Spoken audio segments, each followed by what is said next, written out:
Bem-vindo ao Mais CQ Investimento com Cláudio Queiroz. Tegaro MFII. Devemos fugir deles? Qual é o objetivo? Vou contar para vocês a movimentação do FIIs que está acontecendo. Dividendos, rendimento, rentabilidade anualizada, portfólio e as minhas considerações. Qual é o risco deles? Fica aqui, vem!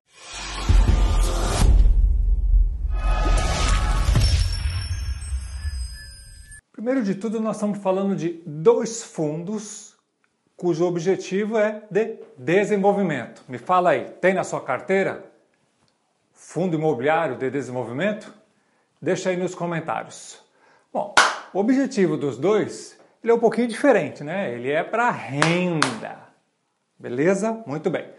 A movimentação dos FIIs que eu falei para você que está acontecendo o mundo está aumentando. Então, hoje nós temos poucos fundos de desenvolvimento seco, na veia, mas agora os fundos de tijolos estão começando a fazer esse movimento, essa migração, estão expandindo para esse lado também.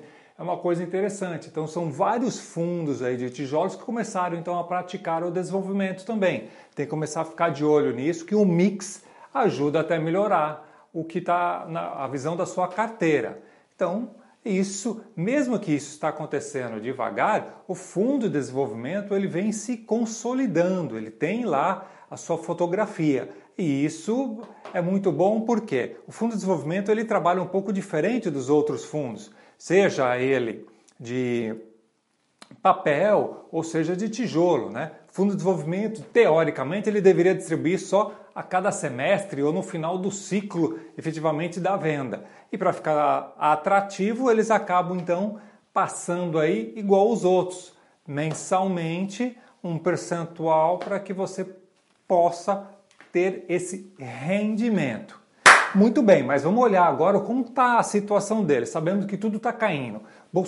As ações estão caindo, fundos imobiliários também estão caindo, vamos ver se ele está sendo compensativo ou não de estar entrando e vamos fazer o comparativo então com o IFIX, né? O índice. Se nós olhamos lá o IFIX, neste ano o IFIX está caindo 11,37 contra um Tegar de 14,78 e contra o MFII de 22,80. Então o tombo está sendo grande. Alguns comparativos então. Tegar administradora Vortex, segmento híbrido, gestão ativa, fundo de desenvolvimento, deu início de dezembro de 2016. O MF administradora Planner, segmento híbrido também, gestão ativa, um fundo de desenvolvimento também, e ele deu antes, lá em março de 2013. Vou deixar os sites aqui dos dois para que vocês, qualquer coisa, dão uma olhada. Muito bem, vamos para alguns indicadores deles, né? Se eu colocar lá o Tegar, o dividend yield dele dos últimos 12 meses foi de 12,43 contra 12,36 do MF. O P dividido pelo VP, que é o preço dividido pelo valor patrimonial da cota, o Tegar está trabalhando com desconto, está com 0,88 contra 1 do MF. Uma liquidez média do Tegar ele é 6 vezes melhor do que o MF. E tem um patrimônio líquido também quase 3 vezes mais do que o MF. Então, aí, se nós olharmos pela liquidez e pelo tamanho do patrimônio, eu já pularia fora do MF. Mas vamos continuar. O valor patrimonial da cota do Tegar ele está em 129,24 contra 102,53 do MF e o valor da cota de mercado 113,80 do Tegar contra 102,64 do MF. O número de cotistas também ele é quase 2,66 maior do que o MF. Então o Tegar tem mais de 80 mil cotistas lá no fundão dele. Então isso fica de olho que eu sempre falo sobre isso também. Vamos também o que interessa, já é de renda, vamos ver como ele está trazendo isso para nós, bolso para nós. Cotação base e preço do Tegar 124,07 contra o MF 113,90, ok? Então o último rendimento que eles colocaram, o Tegar foi de 1,20 contra 1,24 do MF. O rendimento percentual do mês foi 0,9672 Tegar contra 1,0887 do MF. Se nós anualizarmos isso, dá 12,24 do Tegar contra 13,88, uma leve melhora para o MF. Mas lembrando que o MF está no valor de 1 e o Tegar está trabalhando com valor de desconto, né? 0,88. Um gross up sobre o CDI de quase 200% do Tegar contra 289% do MF. Então é atrativo, vamos dizer assim. Mas temos que olhar um pouquinho mais para frente. Vamos olhar o portfólio dele, né? O MF está com 23 ativos que foram na carteira atualmente no fundo, distribuído no Brasil desta maneira, onde ele está centralizado. Ó, se você colocar aqui, ó, um pedacinho aqui de São Paulo, Minas, pegando toda a beira aqui, ó, do mapa do Brasil. Agora, se você olhar o Tegar, ele está mais pulverizado, ele está diversificado, praticamente abraçando quase o Brasil inteiro. E sem dizer que ele tem 171 ativos localizados aí em mais em 20 estados. Então ele tem uma pulverização melhor contra o MF. Classificação por segmento do MF. Ele tem 78%, ele está ligado em urbanização e 22% em incorporação residencial. Já o Tegar, ele está mais pulverizado novamente. Então ele tem de loteamento de 53,30%, mostrou caixa de 9,26%, tem CRI em 8,97, recebíveis, ativos e bolsa, equity multiproprietário, assim por diante. E ele então ele tem uma diversificação do portfólio dele, onde o foco ele é um pouquinho mais diversificado comparado ao MF, que o MF ele tem o loteamento, ele constrói, ele faz e vende. Aqui ele busca outras alternativas, inclusive de receita. Se nós olharmos um indexador, por exemplo, do Tegar, nós estamos olhando lá em IPCA, ele tem 63,9%, o IGPM 22,7% e o INCC de 14,03%. Então é um indicador que se vou olhar minha carteira, quero proteger da inflação que está em 2 dígitos aí voando, talvez tenha que olhar para isso. Lembre-se que esses dois fundos não estou falando que é uma recomendação, beleza? É só para vocês entenderem como é que os dois estão.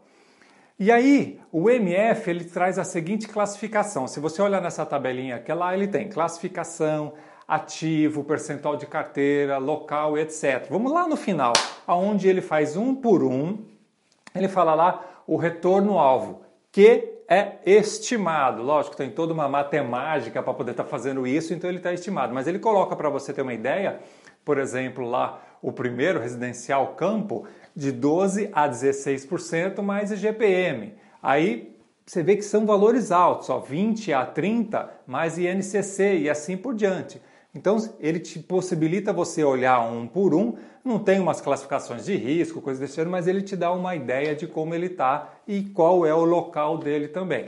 Qual é a maior receita do Tegar que ele tem? Equity. 88,70 é onde ele vai fazer. Lógico que ele busca algumas coisinhas ligadas lá a CRI, fundo de renda fixa, fundo de investimento de outros, e assim ele traz um conforto melhor. Lembra aquela história, né? Se você pega na sua carteira olhando, rolando desse jeito, e se você tem um pouquinho de renda fixa, um pouquinho de ações, um pouquinho de fundo imobiliário, um pouquinho de BDR, um pouquinho de ações ali fora, um cair vai compensar o outro. Tegar ele tem uma diversificação muito melhor. Considerações, algumas coisas que são importantes. Bom, o relatório do Tegar, apesar de ter saído recentemente, para mim é atraso, porque quando você é sócio de uma empresa, você quer saber o resultado o quanto antes. E eles demoram muito para publicar isso. Mas, pelo menos esse relatório é o último que foi divulgado, que é a base outubro. Então, e o relatório do Tegar, ele é um gerencial forte, ele está cada dia melhorando mais a qualidade da informação que nós temos para isso dar conforto para você estar entrando. Tem uma diversificação de portfólio muito legal, tem um dividend yield atrativo de 12,43, tem um PL aproximadamente de 1,5 bi, tem lá mais de 80 mil cotistas e o fundo está descontado, né? 0,88. Então ele tem sim certos atrativos. Agora vamos para o MF. O MF é o seguinte, até hoje que eu estou gravando isso, dia 29 de novembro, pelo menos até nesse momento, não foi publicado todo o relatório gerencial de outubro. Então, alguns dados eu peguei aqui do relatório gerencial dele de setembro e outros eu acabei pegando de outros sites para tentar equalizar o mais próximo possível dos dois. Mas achei A demora, isso me incomoda de você investir num lugar onde você não consegue ter informação. O relatório ainda é muito pobre, ele vem com poucas informações para que você possa tomar decisões ou acompanhar os empreendimentos deles.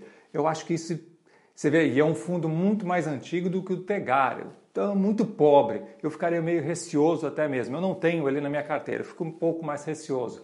É um fundo mais antigo, que eu falei, tem um patrimônio baixo por ser mais antigo, comparado ao Tegário, que eu mostrei para vocês. Mesmo assim, ele está trazendo um dividendo atrativo de 12,36. Se você entrar no site deles neste momento, você vê, ó, eu até coloquei aqui a foto, ó, no mês de outubro eles ainda não divulgaram isso. Isso é muito ruim para nós. Então tem duas características aí quando você entra num fundo imobiliário, num fundo de desenvolvimento, lógico, imobiliário, ele traz muito mais risco. Se você não ficar mais atento, o prejuízo pode ser grande na sua carteira, comparado de repente um fundo de tijolo ou até mesmo um fundo de papéis que você consegue visualizar o risco, se ele tem garantia, se ele não tem, coisa desse gênero. Aí já fica mais difícil de você estar acompanhando. Lógico que tudo está ligado no perfil que você está, qual é o perfil de investidor que você tem.